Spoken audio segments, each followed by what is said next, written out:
Hey, what do you say, Seattle hockey fans? I hope you enjoyed either Canada Day or there was a holiday in the United States as well. Whatever the case is, I hope you pay heed to our wellness tips and that you are able to take some time out for yourself and to spend time with those closest to you. On this episode of Locked on Kraken, there's a lot of Monday worthy news dumps, but on a Tuesday. So we've got a lot of news to talk about, some that are directly related to the Seattle Kraken. Ron Francis had media availability, and there was some history in the making throughout the National Hockey League. All that and more coming up on this episode of Locked on Kraken. You are Locked on Kraken, your daily podcast on the Seattle Kraken, part of the Locked On Podcast Network, your team every day. We are the Seattle Kraken.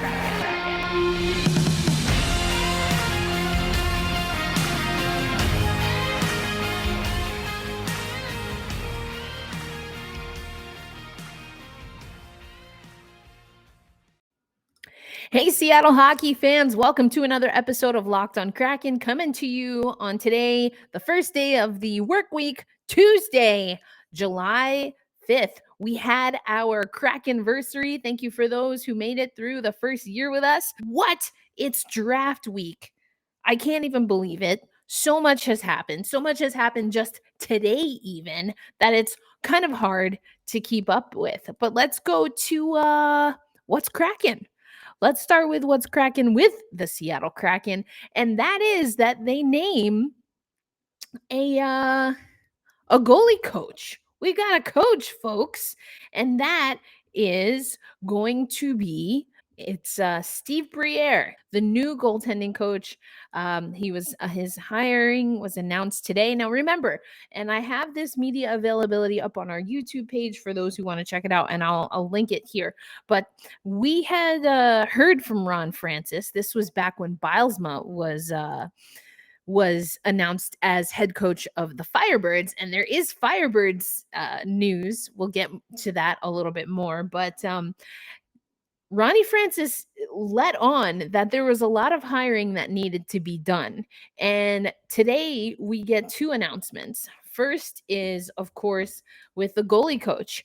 And Steve Briere has worked with former NHL All-Stars. He's worked with Dave Haxtell in Toronto before. So there's a lot of experience and a lot of reason that this makes a lot of sense.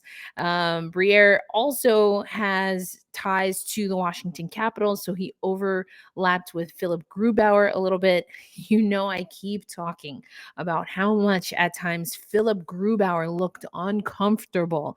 He doesn't seem to be a man who, certainly not publicly, is going to air any grievances. He was very he was the German gentleman, if you will, when it came to that specifically. You could tell that he maybe was a little ticked off, but he was never going to explain fully why.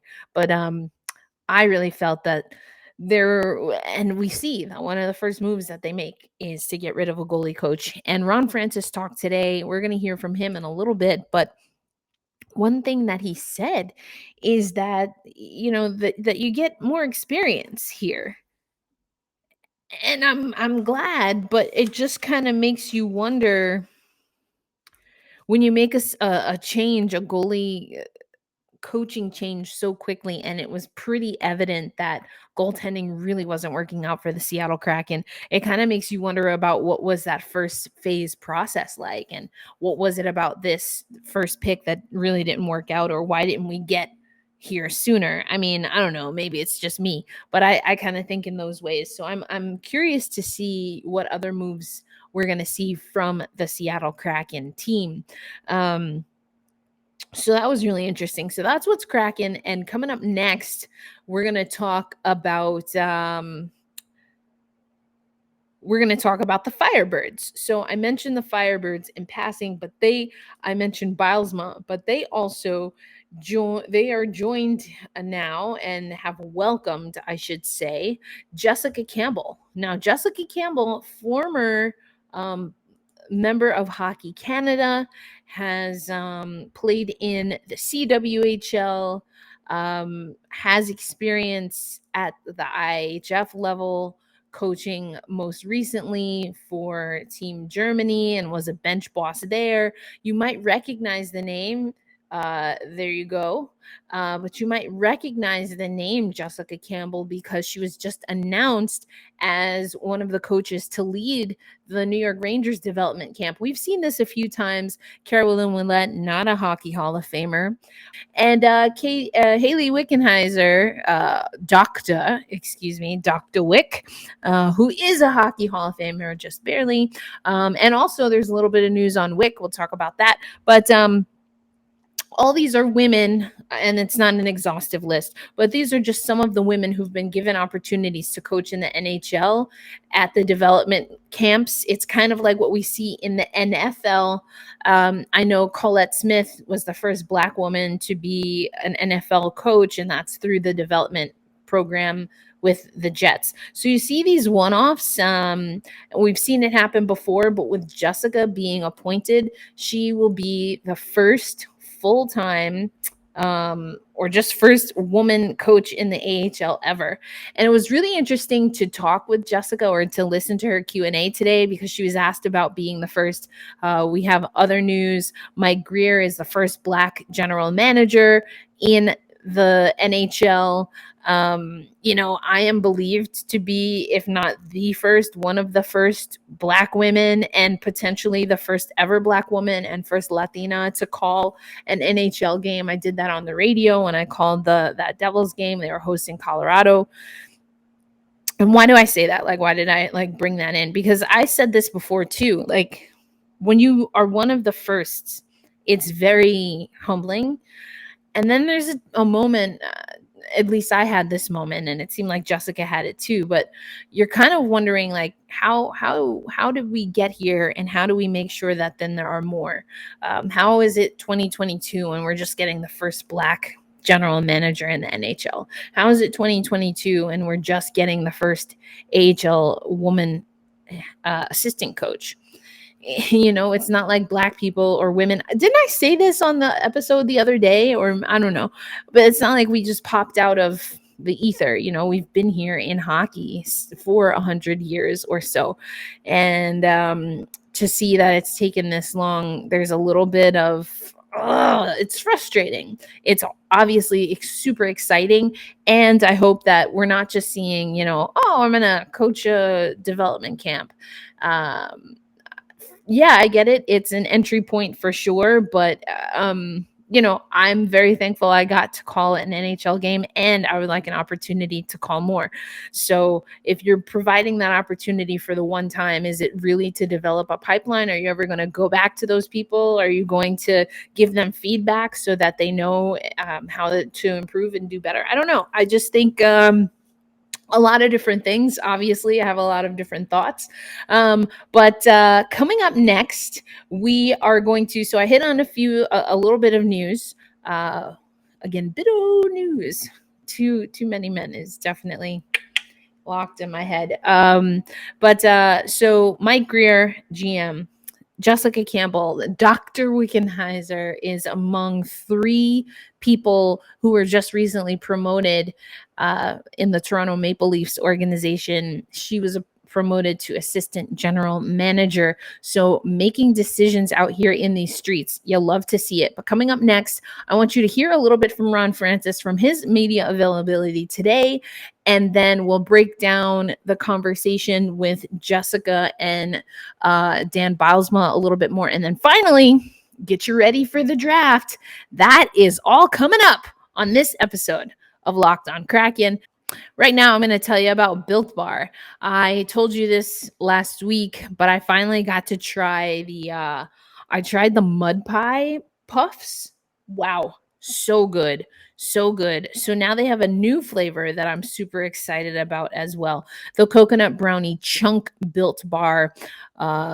But you got to stop drooling and listen to this one because it is a chewy marshmallow covered in 100% real chocolate, like a fluffy cloud of coconut brownie goodness. See, the puff flavor is not just a marshmallow, but when it has a specialty flavor, like they kind of add that flavor to the puff. So amazing. And all Built Bars are made with a collagen protein, which your body absorbs more efficiently. And it has so many health benefits. I've talked about it, your hair, your nails, things like that. And of course, it tastes good while you're doing everything you can to feel at your best. The best part of the puffs is that they taste amazing. It's just what you need to get the protein intake, keep the sugar low, and also satisfy your sweet tooth. So if you need a quick, healthy snack, Built Bar is an excellent source of protein. So go to built.com, use promo code LOCKED15. That's going to get you 15% off your next order. Use promo code LOCKED15 at built.com. Happy snacking. We heard we spoke about Ron Francis. Now I want you to hear from Ron Francis. There were a few things in our What's Kraken. So we're going to keep it going. Like we had our hockey headlines and we're going to keep it going with What's Kraken. And What's Kraken with the Seattle Kraken is that, again, I take you a lot to hockey season, Kraken season on Instagram, and I've been looking at what Kraken season has been saying, also looking at a few other reports. Some of the free agents on the list, Johnny Gaudreau has been on that list for a little while, Nazem Kadri on that list, PK Subban on that list. Max Domi was on the list from, the expansion drafts. These are just some of the names that I've seen poking around here. And are any of these viable? Well, in his media availability, Ron Francis talks about what the Seattle Kraken would do, are trying to do with their draft picks. He also talks about the goaltending situation. I mentioned in passing that he talks about why Briere was a good choice. That's one of the first things that he talks about. I don't know. I was just like, all right, cool. Like you wanted some guy with experience, but you also, had a chance to get someone with experience. I'm not saying it would have been Briere. I don't know. It just seemed like in the way things went down, it seemed like an interesting comment to me. Anyway, so let's take you over to what Ron Francis had to say earlier today. This was his media availability. This was scheduled. We knew about this prior to the announcement with Dan Bylsma and Jessica Campbell. So let me take you over to what Ronnie Francis had to say about the Seattle Kraken and the upcoming draft. I think when we're looking at things, you're interviewing people. One thing that came into play was he has more experience. And I think in our situation, based on kind of how things went last year, that was a key component we were looking for. He's got experience in the league. He's had success, and in the discussions with him, liked what he had to say and how he taught. And then certainly, obviously, you get a little more comfort level in the sense that Dave and Farley had worked with him in the Toronto area. So, at the end of the day, we felt he was the best fit for us moving forward. Yeah, I mean, certainly that's we're exploring all areas, and that's one of them. We look at doing, we are in a little bit different situation than most teams. Like we only have the 1 year of draft picks, right? So we have seven prospects, other than a few guys we signed as free agents, but 7 draft picks, and with Maddie, slated to be on the big club, that really only leaves us 6. So in a lot of the deals, teams are looking not only for picks, but prospects, and it puts us in a little bit tougher situation. But we're certainly looking at all those, whether we can move the picks for players, whether we can move the picks to move up, whether we, move the picks for different things down the road. So exploring all options and all avenues at this point to try and make us better. Actually, Washington didn't like me, so they made a deal to get in front of Hartford to go 3, and they took Bobby Carpenter, and Hartford, I think, was more or less left with me at that point. I think the only guy really happy to see me was Billy Deneen, their head scout, because I played with his son Gordy in the Sioux. But I know it's an interesting day. It's an exciting day. It's, as a kid growing up, that's your dream, right? To one day play in the National Hockey League, and to hear your name getting called, doesn't matter, where it is, just to hear your name getting called is exciting for me, for sure. Yeah, still talking through that. Having some discussions with agents on trying to get contracts done. Probably most of them we've made decisions on. A couple are still up in the air on, but we'll see how the next 4 or 5 days progress and then make the final decision before next week. I think, Joey's certainly one of the options. But I think for us, I mean, we have to now not only get a guy to work with Groovy up top, but now with our franchise starting in Coachella Valley, we need a couple guys there, and we also need somebody that we would have as a fifth guy in our organization. You saw some of the teams last year heck, we did it sometimes. We were with COVID and stuff. We were down to like our fourth and fifth goaltender. So I think it's important to have that depth. So we're looking to at all possibilities to try and whether it's Joy number 2, somebody else at number 2, and then adding some more depth into our organization, so we have that in case of any injuries or God forbid COVID comes back during the season, any kind of issues like that moving forward. We talked about a little bit of everything. The full availability, if you want to check it out, go over to Locked On Kraken and you can watch that. He talked about goaltending. He talked about the goaltending coach. I talked about that in the last segment, so I think we're good there. But he was also asked about Joey Daccord. Is that going to be the number 2 pick? And I thought he said something really interesting, which makes a lot of sense, especially that he was mentioning COVID and other things, injury. And he said, as we very well know, the Seattle Kraken have been down to their last goalie a handful of times. So it looks like even if we do see Joey Daccord, which we know he's on contract, I don't know that we necessarily, it's not a foregone conclusion that we're going to see him with the Seattle Kraken. And I'm okay with this. I mean, I told you Braden Holtby is on the list, obviously, has been around the league a little bit here. I'm okay with this. One, because he's absolutely right. You need to have enough goalies in the system because now you've got 2 goaltenders, at least 2 that you need for the Firebirds. You need 2 and you only have 1 for Seattle. So that's 4 right there. So he wants to really build up. So they've got Grubauer, they've got Daccord, and they have what's his name? Always mess up his last name. They have at least 3 healthy goaltenders, right? So you're probably looking at another 2. What does that mean with Drieger and, long term? All very interesting things. But again, Braden Holtby allegedly on that list of potential interest in the Seattle Kraken, or vice versa, I should say, has been in some way, shape, or form associated with moves the Seattle Kraken could make. I think silly season is going to be in full effect. I think we're going to see some wild and crazy things. I think there is potential for some trades. It was also interesting to hear, and you should listen to the whole thing because Ron Francis talks about going 4, and he was pretty blunt that, he felt that, I guess the Whalers at the time got stuck with him. So interesting. I told you that looking at the history, we didn't get to go through it on the show, but going through the history of number 4 picks, it's been an interesting one to kind of watch, at least on paper. I didn't get to see all of it play out, but I think that was then. This is now. The 4 picks have been a little more solid in the last handful of years, but really interesting to hear him talk about that. Ron said everything's on the table. Would he deal the number 4 pick?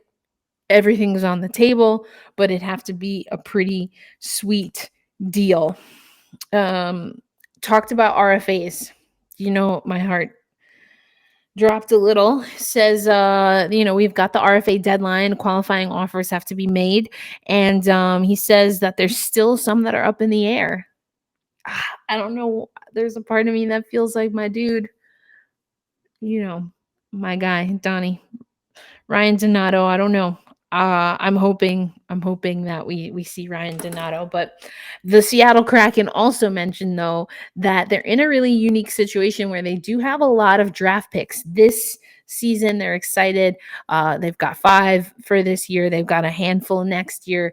And so I think it was interesting, though, to hear Ron Francis say that even though they have all of these picks, it's still not enough. I think GMs are still playing, it's a new franchise, and the new franchise has to play by the new hockey rules, coming in after COVID and all kinds of things. I think we're seeing things change a little bit, and the Seattle Kraken maybe, unfortunately, are are being the ones held to account to the new rules as opposed to how things have been done in the past, if that makes sense. So I hear Ron saying that draft picks aren't enough. People want to sweeten the deal with prospects, and they don't have a lot of prospects in the pipeline right now, and not very many that they can or maybe want to truly consider dealing, because then you have to build up an entire team. You have to build up the Firebirds. And I mean, in order for the Seattle Kraken to have sustained success, even if they do get a bunch of all-stars, eventually that has to come through the pipeline. So you can't like blow your whole budget, on prospects and draft picks, because then you won't have anything coming up. So they're in a really unique, there's an opportunity, but there's also a lot of vulnerabilities the more I think about it. And I think Ron is definitely feeling it. So I don't know. We'll see how it all goes down. Let's go to one of our other sponsors. This episode is brought to you by Rock Auto. With ever increasing makes and models, it's now impossible for your local chain auto parts store to stock all the parts you need.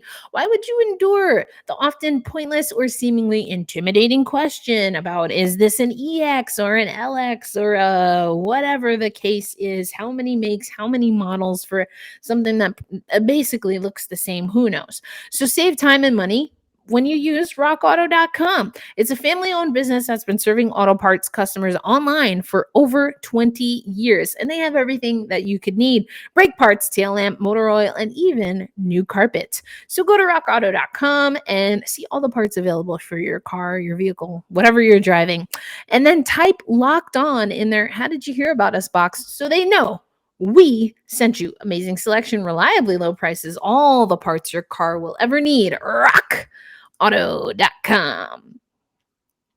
Thank you, as always, for making Locked On Kraken one of your listens of the day. And the NHL Draft, as you know, is coming right around the corner. And as it turns out, I think I will be stationary enough to have some fun draft day excitement coming for you. So stay tuned. You're not going to want to miss it. I'll have those announcements once we get closer, and we'll have about 10-15 minutes where we can talk about the number 4 pick or whatever our first pick is together live right here on Locked On Kraken. So stay tuned for that. As I'm on the road, WNBA All-Star Weekend. Sue Bird, one of the co-coaches, or co-captains, excuse me. Anyway, we have got lots to talk about. The draft. So are the Seattle Kraken going to trade that 4 pick? My gut is saying no. I think they could potentially move around some other picks, especially if there are some players that other teams really want when we get deeper into the draft. But again, if they're going to move that 4 pick, you got to really sweeten the pot. So we'll see. But is there enough potential in this draft to even make some of those lower level trades worthwhile? Again, a lot of vulnerability, but also a lot of potential. At 4, you're right at that cusp when it comes to, is this draft pick going to work out? I know we talked about that article up over on the Seattle Kraken Draft Central. So a lot of things for this team to consider. In his media availability, Ron Francis also talked about right-handed D, like Nimick. I don't know. But he knows he's trying to fill a lot of holes. So I don't know. I think it's still Nimick. That's my pick for right now. I think we're going to hold fast and stay true to the number 4 pick. I don't think we're going to see too much movement going round and around there. It's going to be interesting, though. It's definitely going to be interesting. All right. So in addition to the draft, where we're just going to have to wait and see what happens, I'm still saying we take Nimick. Ronnie Francis not giving too many indications just yet, but there's a lot of moving parts for the Seattle Kraken. I do wonder where we're going to start to see where they're really tapping out and going for the gusto. I have a sense it's going to be in free agency, so I don't know how much we're really expecting to get out of the draft after the 4 pick. That's just a gut hunch kind of feeling. I think a lot of the rest of the draft is going to be strategic for the Seattle Kraken, but who knows? But what we do know is that we've got preseason, okay? And we also know that the newly appointed Jessica Campbell is going to not just, in theory, be here for preseason, but also for development camp. That's right. Jessica Campbell is not going to be coaching, as was earlier reported. She's not going to be coaching the Rangers development camp. She confirmed today that she will be joining the Seattle Kraken development camp, which of course we know is happening immediately after the draft. But also, I put this up here because we also have a preseason schedule. So July 11th through 14th is going to be the development camp. But then we'll get to see some of those young folks, in theory, potentially in the preseason. Because right before the preseason, I know I'm like talking over this here.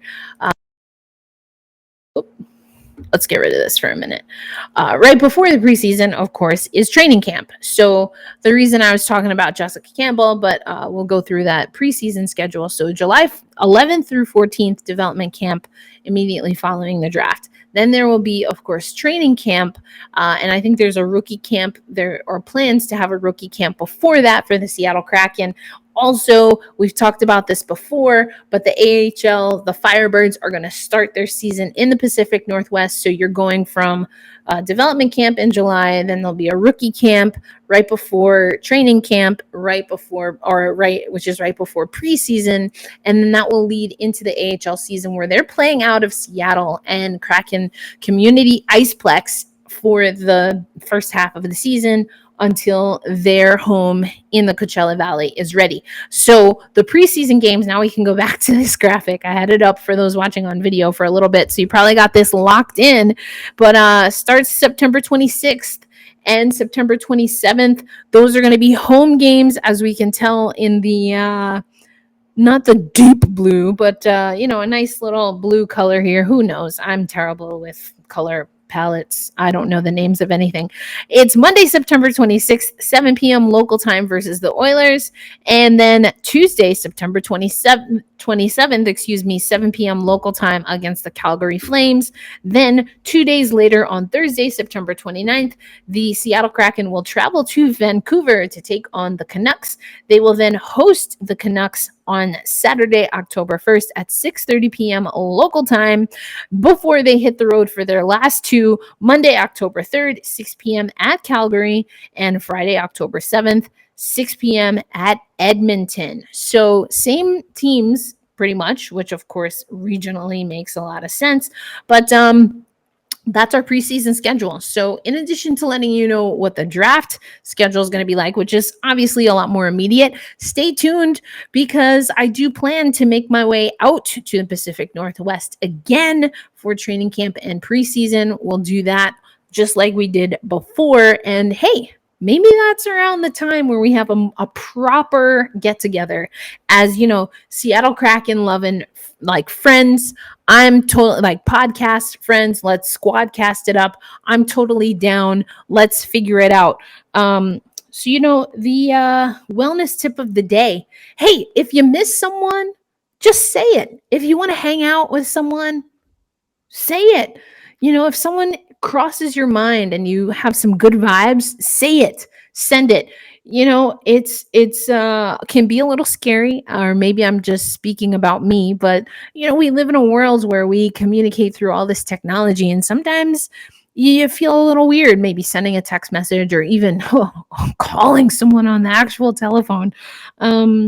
But I think it's okay to do that. I can speak for myself. I really find it as it's part of my love language, which is to get messages just like, hey, thinking about you, hope all is well. Let's, connect.